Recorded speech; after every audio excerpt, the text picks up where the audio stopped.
ഗാഢമായ ഒരു സ്ലീപ്പ് അല്ലെങ്കിൽ ഒരു ഡീപ്പ് സ്ലീപ്പിൻ്റെ ഒരു എക്സ്റ്റേണൽ സൈൻ ആയിട്ടാണ് പലരും കൂർക്കം വലിയെ കണ്ടിട്ടുള്ളത്. അപ്പോൾ എന്തൊക്കെ കാരണം കൊണ്ടാണ് ഈ കൂർക്കം വലി ഉണ്ടാവുന്നത്? ഇതുമൂലം നമ്മളെ ശരീരത്തിൽ എന്തെങ്കിലും കോംപ്ലിക്കേഷൻസ് ഉണ്ടാക്കുമോ? എന്തെങ്കിലും ടെസ്റ്റുകൾ ഇതിന് ചെയ്യേണ്ടതുണ്ടോ? ഇതിങ്ങനെ കണ്ടിന്യൂസ് ആയിട്ട് നിന്ന് കഴിഞ്ഞാൽ എന്തെങ്കിലും പ്രശ്നങ്ങൾ ഉണ്ടാവുമോ? ഇത് നമ്മളെ സ്ലീപ്പിനെ ബാധിക്കുമോ? അങ്ങനെ പല ഡൗട്ടുകളും ഉണ്ടാവാറുണ്ട്. ആ ഡൗട്ട് നമുക്ക് ഇവിടെ ഒന്ന് ക്ലിയർ ചെയ്യാം. ഹായ്, ഞാൻ doctor Juhi Das, QNB health കെയറിലെ ഹോമിയോപ്പതിക് ഫിസിഷ്യനാണ്.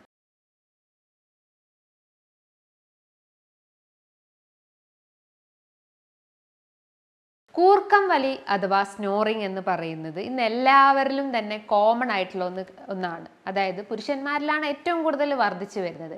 ഈ ഒരു ബുദ്ധിമുട്ട് കാരണം ഇന്ന് പല രീതിയിലുള്ള ഡിവോഴ്സ് പ്രശ്നങ്ങളിലൊക്കെ ഉണ്ടാവാറുണ്ട്. അപ്പോൾ എന്തുകൊണ്ടാണ് ഈ കൂർക്കം വലി ഉണ്ടാവുന്നത്, അല്ലെങ്കിൽ സ്നോറിങ്ങിൻ്റെ കാരണങ്ങൾ എന്തൊക്കെയാണ്? മെയിനായിട്ട് അവരെ അപ്പർ റെസ്പിറേറ്ററി ട്രാക്റ്റിൽ ഉണ്ടാകുന്ന എന്തെങ്കിലും ഒരു പ്രശ്നമാവാം. അപ്പർ റെസ്പിറേറ്ററി ട്രാക്ട് എന്ന് പറയുമ്പം നമ്മൾ ഈ കഴുത്തിൻ്റെ മേലിലോട്ടായിട്ടുള്ള, അതായത് ത്രോട്ട് ആവാം, നമ്മുടെ വായ്ക്കകത്ത് എന്തെങ്കിലും പ്രശ്നങ്ങൾ ഉണ്ടാവാം, അല്ലെങ്കിൽ നോസ് ആവാം, ഐസ് ആവാം, അതേപോലെ ഹെഡിൽ എന്തെങ്കിലും ഇഷ്യൂസ്, അങ്ങനെ എന്തെങ്കിലും അപ്പർ റെസ്പിറേറ്ററി ഇൻഫെക്ഷൻസിൽ എന്തെങ്കിലും പ്രശ്നങ്ങൾ ഉണ്ടാവുകയാണെങ്കിൽ നമുക്ക് സ്നോറിങ് ഉണ്ടാവാം. എസ്പെഷ്യലി കുട്ടികളിലായാലും മുതിർന്നവരിലായാലും നേസൽ പോളിപ്പ്, അതായത് മൂക്കിൽ ദശ വളരുന്ന പ്രശ്നങ്ങൾ ഉണ്ടാവുക, അതായത് ഇൻഫ്ലമേഷൻ ഓഫ് നേസൽ മ്യൂക്കസ് ലൈനിങ്ങിനെയാണ് നമ്മൾ നേസൽ പോളിപ്പ് എന്ന് പറയുന്നത്. അതായത് മൂക്കിലുണ്ടാകുന്ന അമിതമായിട്ടുള്ള ആ ഒരു വളർച്ചയെ മൂലം അവർക്ക് ഈ സ്നോറിങ് പ്രശ്നങ്ങൾ ഉണ്ടാവുന്നു. അതേപോലെ തന്നെ ഡീവിയേറ്റഡ് നേസൽ സെപ്റ്റം എന്ന് പറയുന്നത്. ഡീവിയേറ്റഡ് നേസൽ സെപ്റ്റം എന്ന് പറയുമ്പോൾ നമ്മുടെ ഈ ഒരു മൂക്കിൻ്റെ ഫാലം അത് മേ ബി അത് ലെഫ്റ്റിലോട്ടേക്ക് ഡീവിയേറ്റ് ചെയ്തിട്ടുണ്ടാവും, അല്ലെങ്കിൽ റൈറ്റിലേക്ക് ഡീവിയേറ്റ് ചെയ്തിട്ടുണ്ടാവും. അപ്പോൾ അതുമൂലവും ഈ ആളുകൾക്ക് സ്നോറിങ്ങിൻ്റെ പ്രശ്നങ്ങൾ ഉണ്ടാവാം. മറ്റൊരു കാരണം എന്ന് പറഞ്ഞു കഴിഞ്ഞാൽ അവർക്ക് എന്തെങ്കിലും അലർജി പ്രശ്നങ്ങൾ ഉണ്ടാവുന്നത്, അതായത് റെക്കറൻ്റ് ആയിട്ട് ഇങ്ങനെ തുമ്മൽ, ജലദോഷം, കണ്ണ്, മൂക്ക്, തൊണ്ടയൊക്കെ ചൊറിയുക, അല്ലെങ്കിൽ കഫക്കെട്ട് ഉണ്ടാവുക, തൊണ്ട ചൊറിച്ചിലുണ്ടാവുക, ചുമയുണ്ടാവുക, തലവേദന പ്രശ്നങ്ങളൊക്കെ ഉണ്ടെങ്കിൽ, അല്ലെങ്കിൽ റിക്കറൻ്റ് ആയിട്ട് ഇത്തരം അലർജി പ്രശ്നങ്ങളൊക്കെ വന്നിട്ടുണ്ടെങ്കിലും, അല്ലെങ്കിൽ അലർജീൻ്റെ ഹിസ്റ്ററി ഉണ്ടെങ്കിലും ഇത്തരം സ്നോറിങ് പ്രശ്നങ്ങൾ ഉണ്ടാവാനുള്ള ഒരു ചാൻസസ് ഉണ്ട്. മറ്റൊരു കാരണങ്ങൾ എന്ന് പറയുമ്പം ക്രോണിക് സ്മോക്കേഴ്സ്, അതായത് പുകവലി ശീലം കണ്ടിന്യൂസ് ആയിട്ടുണ്ടെങ്കിൽ, അതേപോലെ തന്നെ അമിതമായിട്ട് മദ്യപിക്കുന്ന ആളുകളിൽ, അതേപോലെ തന്നെ അവർ എന്തെങ്കിലും ടാബ്ലറ്റ്സ്, അതായത് ഹൈ ഡോസ് മെഡിസിൻസ് ഒക്കെ ഡെയിലി രാവിലെയും വൈകിട്ടൊക്കെ ആയിട്ട് എടുക്കുന്ന ആൾ, അതായത് sleeping pills, antidepressant tablets, antacids tablets, അപ്പോൾ ആ ഒരു മെഡിസിൻ്റെ സൈഡ് എഫക്റ്റ് ആയിട്ടും ഇത്തരം കൂർക്കം വലി പ്രശ്നങ്ങൾ ഉണ്ടാവുന്നു. അവർക്ക് എന്തെങ്കിലും ഫാമിലി ഹിസ്റ്ററി ഉണ്ടെങ്കിലും, അവരുടെ പാരൻസിനോ ഗ്രാൻഡ് പാരൻസിനോ ഒക്കെ ഇത്തരം കൂർക്കം വലിൻ്റെ പ്രശ്നങ്ങൾ ഉണ്ടെങ്കിൽ, അതേപോലെ തന്നെ ടോൺസിലൈറ്റിസ് പ്രശ്നങ്ങൾ, അതായത് റെക്കറൻ്റ് ആയിട്ട് ടോൺസിൽസിൻ്റെ ഇൻഫെക്ഷൻസ് വരുന്നു, ടോൺസിൽ സ്റ്റോൺ ഉണ്ടാവുന്ന പ്രശ്നങ്ങൾ ഉണ്ടാവുന്നു. അതേപോലെ തന്നെ അവർക്ക് പെല്ലറ്റ്, അതായത് ഈ ഒരു നമ്മുടെ മൗത്ത് എക്സാമിൻ ചെയ്ത് കഴിഞ്ഞാൽ ഈ ഒരു റീജിയണിലായിട്ട് ഒരു പെല്ലറ്റ് എന്ന് പറഞ്ഞിട്ട് ഒരു സ്ട്രക്ചർ ഉണ്ടാവും.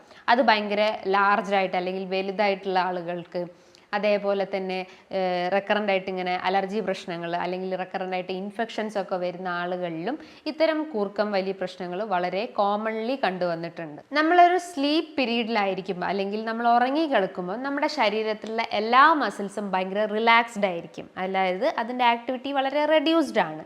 അപ്പം ആ ഒരു റിലാക്സ്ഡ് മൂഡ് ആയതുകൊണ്ട് തന്നെ, അല്ലെങ്കിൽ എസ്പെഷ്യലി ത്രോട്ട് റീജിയനിൽ ഉണ്ടാവുന്ന ആ ഒരു മസിൽസും റിലാക്സ്ഡ് ആയിരിക്കും. അപ്പോൾ ആ ഒരു എയർവേ, അല്ലെങ്കിൽ എയർ ആ ഒരു എയർ പാസേജിലൂടെ, അല്ലെങ്കിൽ എയർ കനാലിലൂടെ പാസ് ചെയ്ത് പോകുമ്പോൾ, ജസ്റ്റ് ഒന്ന് ഇമാജിൻ ചെയ്യുക, രണ്ട് എയർ ഇതിലൂടെ എയർ പാസേജിലൂടെ ഇതിലൂടെ എയർ പാസ് ചെയ്ത് പോകുമ്പം ആ ഒരു ഭിത്തികൾ തമ്മിൽ ജസ്റ്റ് ഒരു കോണ്ടാക്ട് വരും, അല്ലെങ്കിൽ ഒരു ടച്ച് ഉണ്ടാവും. അപ്പോൾ അതുമൂലം, അല്ലെങ്കിൽ അതിലുണ്ടാവുന്ന ഒരു വൈബ്രേഷനാണ് ഈ സ്നോറിങ് എന്ന് പറയുന്നത്. സ്നോറിങ് എന്ന് പറയുമ്പോൾ മൈൽഡ് ആയിട്ടുള്ളതുണ്ടാവും, മോഡറേറ്റ് ആയിട്ടുള്ളതും ഉണ്ടാവും. പക്ഷെ നമ്മൾ ശ്രദ്ധിക്കേണ്ട ഒരു കാര്യം എന്ന് പറഞ്ഞു കഴിഞ്ഞാൽ, ഈ കൂർക്കം വലിയോടൊപ്പം തന്നെ അവർ പെട്ടെന്ന് എഴുന്നേറ്റ്, അല്ലെങ്കിൽ ഉറക്കത്തിൻ്റെ ആ ഒരു സ്ലീപ്പ് നഷ്ടപ്പെട്ടിട്ട് പെട്ടെന്ന് എഴുന്നേറ്റിരുന്നിട്ട് അവർ ശ്വാസം തിങ്ങുന്നു, അല്ലെങ്കിൽ ശ്വാസം എടുക്കാൻ ബുദ്ധിമുട്ടുണ്ടാവുന്നു. ഒരു 10 സെക്കൻഡ് കൂടുതൽ ഇങ്ങനെ ഒരു പ്രശ്നങ്ങൾ ഉണ്ടാവുകയാണെങ്കിൽ അതിനെ കുറച്ചുകൂടി സീരിയസ് ആയിട്ട് നമ്മൾ കാണണം. അതിനെയാണ് ഒബ്സ്ട്രക്റ്റീവ് സ്ലീപ്പ് അപ്നിയ എന്ന് പറയുന്നത്. അതായത് നമ്മളെ ത്രോട്ട് മസിൽസ്, അല്ലെങ്കിൽ ത്രോട്ട് റീജിയനിലൊക്കെ കൂടുതലായിട്ടും ഫാറ്റ് ഡിപ്പോസിഷൻസ് ഉണ്ടെങ്കിൽ, അല്ലെങ്കിൽ അമിത വണ്ണമുള്ള ആളുകളിലൊക്കെ ഇത്തരം സിംറ്റംസ്, അല്ലെങ്കിൽ ഇത്തരം കണ്ടീഷൻസ് വന്നിട്ടുണ്ട്. അതിൻ്റെ ഒരു റീസൺ എന്ന് പറയുമ്പോൾ ഈ ഫാറ്റ് ഡിപ്പോസിഷൻ കാരണം നമ്മളെ എയർവേസ് എല്ലാം കഴിവതും ബ്ലോക്ക് ആയിരിക്കും. അപ്പോൾ കൃത്യമായിട്ട് നമുക്ക് ആ ഒരു സ്ലീപ്പ് പാറ്റേൺ മെയിൻറ്റെയിൻ ചെയ്യാൻ പറ്റുന്നില്ല, അല്ലെങ്കിൽ ആ ഒരു എയർ പാസേജ് കറക്റ്റായിട്ട് അതിലൂടെ ഫ്ലോ ചെയ്യാത്തൊരവസ്ഥ വരുന്നു, അല്ലെങ്കിൽ എയർ കൃത്യമായിട്ട് ആ ഒരു കനാലിലൂടെ പാസ് ചെയ്ത് പോകാത്തൊരവസ്ഥ വരുമ്പോഴാണ് ഈ ഒരു ഒബ്സ്ട്രക്റ്റീവ് സ്ലീപ്പ് അപ്നിയ എന്ന് പറഞ്ഞിട്ടുള്ള കണ്ടീഷൻസ് ഡെവലപ്പ് ചെയ്യുന്നത്.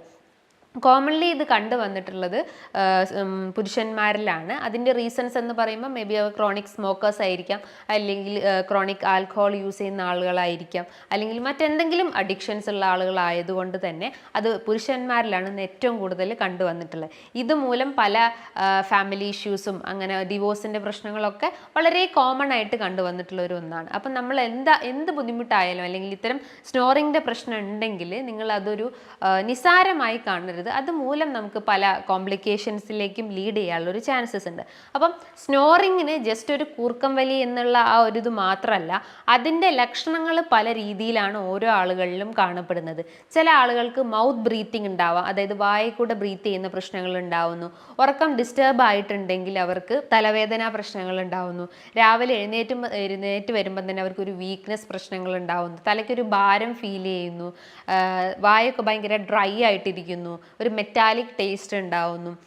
ഒരു ഡ്രൈ കഫ്, കുത്തി ചുമയ്ക്കുന്ന ഒരു പ്രശ്നങ്ങൾ ഉണ്ടാവുന്നു. അതുപോലെ നോസിനൊക്കെ ഭയങ്കര ഒരു സെൻസിറ്റീവ് ഫീലിംഗ് ഉണ്ടാവുന്നു. ഒരു മൂക്കടഞ്ഞൊരവസ്ഥ വരുന്നു. ഒരു നോയ്സി ബ്രീത്തിങ് ഉണ്ടാവുന്നു. അല്ലെങ്കിൽ ഭയങ്കരമായിട്ടൊരു ക്ഷീണം ഫീൽ ചെയ്യുന്നുണ്ടെങ്കിൽ ഇത്തരം സിംറ്റംസ് ആണ് മെയിൻലി സ്നോറിങ്ങിൻ്റെ കേസസിൽ നമുക്ക് എക്സ്റ്റേണലി പറയാൻ പറ്റുന്നത്. പക്ഷെ പല ആളുകളും ചിന്തിക്കാത്തൊരു കാര്യമാണ് ഇത്രയും സിംറ്റംസ് ഉണ്ടാവുമോ, അപ്പോൾ ഇതാണോ ഈ സ്നോറിങ്ങിൻ്റെ ലക്ഷണങ്ങളെന്ന് പല ആളുകൾക്കും ഡൗട്ടാണ്. പക്ഷെ സ്നോറിങ് എന്ന് പറയുമ്പോൾ ഒരൊറ്റ ടേമിൽ നമുക്ക് പറയാൻ പറ്റുന്നതല്ല. അതിൻ്റെ സിംറ്റംസിൽ വരുന്നതാണ് ഈ നോയ്സി ബ്രീത്തിങ്, അതേപോലെ തന്നെ ഡ്രൈ കഫ്, അതേപോലെ ഡ്രൈ മൗത്ത്, വീക്ക്നെസ്, ഹെഡ് ഏക്കിൻ്റെ പ്രശ്നങ്ങളൊക്കെ ഉണ്ടാകുന്നത്. അപ്പോൾ ഈ ഒരു ഗ്രൂപ്പ് ഓഫ് സിംറ്റംസിനെയാണ് നമ്മൾ ആ ഒരു സ്നോറിങ്ങിൻ്റെ കാറ്റഗറിയിൽ വരുന്നത്. നമുക്കൊരു സ്ലീപ്പ് ഡിസ്റ്റർബ്ഡ് ആയിട്ടുണ്ടെങ്കിൽ ത്രൂ ഔട്ട് ആ ഒരു ഡേ അല്ലെങ്കിൽ നൈറ്റ് ആ ഒരു വീക്ക്നെസ് അനുഭവപ്പെടാം.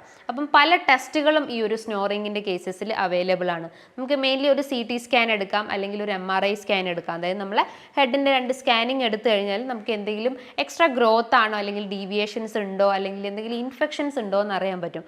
അതേപോലെ തന്നെ കുറച്ചുകൂടി അഡ്വാൻസ്ഡ് ആയിട്ടുള്ള ഒരു സ്റ്റഡിയാണ് പോളിസോംനോഗ്രഫി എന്ന് പറഞ്ഞാൽ നമ്മൾ ഒരു സ്ലീപ്പ് സൈക്കിൾ മെയിൻറ്റെയിൻ ചെയ്യുക, അല്ലെങ്കിൽ ത്രൂ ഔട്ട് ഒരു ഹോസ്പിറ്റലിൽ ഒരു സ്ലീപ്പ് സൈക്കിൾ മെയിൻറ്റെയിൻ ചെയ്തിട്ട് ആ ഒരു ടൈമിൽ നമ്മളെ പൾസ് റേറ്റ്, അതേപോലെ തന്നെ ഓക്സിജൻ ലെവല്, ബ്ലഡ് പ്രഷറിൻ്റെ ലെവല്, അതേപോലെ നമ്മളെ ഹാർട്ട് റേറ്റ്, അങ്ങനെ പല നമ്മൾ ആ ഒരു വൈറ്റൽ സൈൻസ് എല്ലാം എക്സാമിൻ ചെയ്യും. ആ ഒരു ടൈം പീരീഡിൽ നമുക്ക് എന്തെങ്കിലും വേരിയേഷൻസ് ഉണ്ടോ, അല്ലെങ്കിൽ ബ്രീത്തിങ് പാറ്റേൺ റെഡ്യൂസ്ഡ് ആയിട്ടുണ്ടോ എന്ന് ആ ഒരു സ്റ്റഡിയിലൂടെ നമുക്ക് അറിയാൻ പറ്റുന്നതാണ്. ഞാൻ നേരത്തെ പറഞ്ഞിട്ടുള്ള ഒബ്സ്ട്രക്റ്റീവ് സ്ലീപ്പ് അപ്നിയ, അതായത് സ്നോറിങ്ങിൻ്റെ ഒരു എക്സ്റ്റേണൽ അല്ലെങ്കിൽ ഒരു കോംപ്ലിക്കേഷൻസിലേക്ക് നമുക്ക് പറയാം ഈ ഒബ്സ്ട്രക്റ്റീവ് സ്ലീപ്പ് അപ്നിയ എന്ന് പറഞ്ഞാൽ. അതായത് നമ്മൾ ഉറങ്ങിക്കൊണ്ടിരിക്കുമ്പം പെട്ടെന്ന് എഴുന്നേറ്റ് ഇരിക്കുക, എന്നിട്ട് ശ്വാസത്തിന് വേണ്ടി ഇങ്ങനെ ഒരു ക്രേവിങ് ഉണ്ടാവുക, അല്ലെങ്കിൽ ശ്വാസം എടുക്കാൻ ബുദ്ധിമുട്ടുണ്ടാകുന്നു. അതൊരു 10 സെക്കൻഡിൽ കൂടുതൽ നിൽക്കുകയാണെങ്കിൽ അതൊരു ഡേഞ്ചർ സൈനാണ് നമുക്ക് മനസ്സിലാക്കാം. അപ്പോൾ അത് വരാനുള്ള കാരണങ്ങൾ, അല്ലെങ്കിൽ സ്നോറിങ് വരാനുള്ള കാരണങ്ങൾ എന്താണോ അത് നമ്മൾ ആദ്യം ക്ലിയർ ഔട്ട് ചെയ്യാൻ ശ്രമിക്കുക. അതായത് ഡീവിയേറ്റഡ് നേസൽ സെപ്റ്റം ആണെങ്കിൽ, അല്ലെങ്കിൽ പോളിപ്പോ, അല്ലെങ്കിൽ എന്തെങ്കിലും ഇഷ്യൂസ് ഉണ്ടെങ്കിൽ അത് ആദ്യം നമ്മൾ ക്ലിയർ ഔട്ട് ചെയ്യാൻ ശ്രമിക്കുക. സ്നോറിങ്ങിൻ്റെ ഒരു മാനേജ്മെൻറ്റ് പാർട്ട് എന്ന് പറയുമ്പം നമ്മൾ ശ്രദ്ധിക്കേണ്ട ഒരു കാര്യം എന്ന് പറഞ്ഞു കഴിഞ്ഞാൽ ആദ്യം നമ്മൾ ആ റൂട്ട് കോസ് ഉണ്ടെങ്കിൽ അത് ആദ്യം ക്ലിയർ ഔട്ട് ചെയ്യാൻ ശ്രമിക്കുക. അതായത് അമിത വണ്ണമൊക്കെ ഉള്ള ആളുകളാണെങ്കിൽ വെയിറ്റ് റെഡ്യൂസ് ചെയ്യുന്നുള്ള ആക്ടിവിറ്റിയിൽ ഇൻവോൾവ് ചെയ്യാൻ ശ്രമിക്കുക. ഇനിയിപ്പോൾ തൈറോയിഡിൻ്റെ ഇഷ്യൂസ് ഉള്ള ആളുകൾക്കും ഇത്തരം സ്നോറിങ് പ്രശ്നങ്ങൾ കണ്ടുവന്നിട്ടുണ്ട്. അതിൻ്റെ ഒരു കാരണം എന്ന് പറഞ്ഞു കഴിഞ്ഞാൽ തൈറോയിഡിൽ ഉണ്ടാകുന്ന ഒരു എക്സ്ട്രാ ഒരു സ്വെല്ലിങ്, അല്ലെങ്കിൽ അതിനെയാണ് ഗോയിറ്റർ എന്ന് പറയുന്നത്. അതായത് നമ്മളെ നെക്കിൽ ഉണ്ടാകുന്ന തൈറോയിഡ് സ്വെല്ലിങ്ങിനെയാണ് ഗോയിറ്റർ എന്ന് പറയുന്നത്. അതുമൂലവും നമ്മൾ ആ ഒരു എയർ പാസേജ് ഒബ്സ്ട്രക്റ്റഡ് ആവും. അപ്പോൾ അതുമൂലം നമുക്ക് ഈ ഒരു സ്നോറിങ് പ്രശ്നങ്ങൾ ഉണ്ടാകുന്നു, ബ്രീത്തിങ് ഡിഫിക്കൽറ്റി ഉണ്ടാകുന്നു. അപ്പോൾ തൈറോയിഡിൻ്റെ കോസ് എന്താണോ അത് ആദ്യം ക്ലിയർ ഔട്ട് ചെയ്യാൻ ശ്രമിക്കുക. അതേപോലെ തന്നെ നിങ്ങൾക്ക് എന്തെങ്കിലും അഡിക്ഷൻസ് ഉണ്ടെങ്കിൽ, അതായത് ആൽക്കഹോൾ, സ്മോക്കിംഗ്, അങ്ങനെ എന്തെങ്കിലും ഹാബിറ്റ്സ് ഉണ്ടെങ്കിൽ അത് റെഡ്യൂസ് ചെയ്യാൻ ശ്രമിക്കുക. അതേപോലെ നിങ്ങൾ ഉറങ്ങുന്ന പൊസിഷൻസും ഇതിനെ വളരെയധികം ഡിപ്പെൻഡ് ചെയ്യുന്നുണ്ട്. നിങ്ങൾ കിടക്കുമ്പം സ്ട്രെയിറ്റ് ആയിട്ട് ഒരു പ്രോൺ പൊസിഷനിൽ കിടക്കുന്നതിന് പകരം ഒരു സൈഡിലോട്ട് ചെരിഞ്ഞ് കിടക്കും, ഒന്നെങ്കിൽ റൈറ്റോ അല്ലെങ്കിൽ ലെഫ്റ്റിലോട്ടോ ജസ്റ്റ് ഒന്ന് ചെരിഞ്ഞ് കിടന്നു കഴിഞ്ഞാൽ നമ്മൾ ആ ഒരു സർക്കുലേഷൻ കുറച്ചുകൂടി കറക്റ്റ് ആവും, അല്ലെങ്കിൽ ബ്രീത്തിങ് സൈക്കിൾ കുറച്ചുകൂടി ഒന്ന് ഇമ്പ്രൂവ് ചെയ്യാൻ പറ്റുന്നതാണ്. അതേപോലെ തന്നെ നിങ്ങൾ കിടക്കുമ്പം കുറച്ചുകൂടി ഹെഡ് ലിഫ്റ്റ് ചെയ്യുന്ന രീതിയിലുള്ള ആ ഒരു സ്ലീപ്പ് സൈക്കിൾ അല്ലെങ്കിൽ സ്ലീപ്പ് പാറ്റേൺ പോസ്ചർ മെയിൻറ്റെയിൻ ചെയ്ത് കഴിഞ്ഞാൽ ഇത്തരം സ്നോറിങ്ങിൻ്റെ ആ ഒരു ഇഷ്യൂസ് നമുക്കൊന്ന് കുറയ്ക്കാൻ പറ്റുന്നതാണ്. ഹോമിയോപ്പതിയിൽ ഈ സ്നോറിങ് ഇഷ്യൂസിന് ഒരുപാട് മെഡിസിൻസ് അവൈലബിൾ ആണ്. നമ്മൾ അതിൻ്റെ ഒരു റൂട്ട് കോസ് എന്താണോ നോക്കിയിട്ട് സിംറ്റംസിനനുസരിച്ചാണ് നമ്മൾ മെഡിസിൻസ് കൊടുക്കാറ്. ഇനി ഇതുമായി ബന്ധപ്പെട്ട് നിങ്ങൾക്ക് എന്തെങ്കിലും സംശയങ്ങൾ ഉണ്ടെങ്കിൽ താഴെ കാണുന്ന നമ്പറിൽ കോൺടാക്ട് ചെയ്യാവുന്നതാണ്. നല്ലൊരു ഹെൽത്ത് ടോപ്പിക്കുമായി വീണ്ടും കാണാം. നന്ദി.